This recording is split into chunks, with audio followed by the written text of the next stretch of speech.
ఇప్పుడున్న ఈ జనరేషన్లో మిడిల్ క్లాస్ బతుకులు ఎట్లున్నాయంటే, తప్పు చేయకుండానైనా ఉండొచ్చేమో కానీ అప్పు చేయకుండా మాత్రం అస్సలు ఉండలేరు.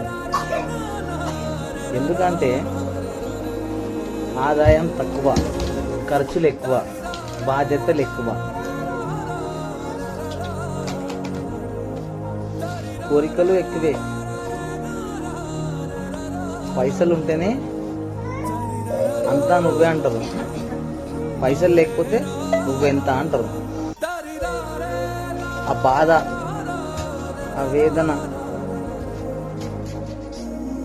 ఒక్క మిడిల్ క్లాస్ బతుకులకే తెలుసు. ఆ నొప్పి ఎట్లుంటుంది అనేది. ఎందుకంటే ఏదైనా అనుభవిస్తేనే అర్థమవుతుంది.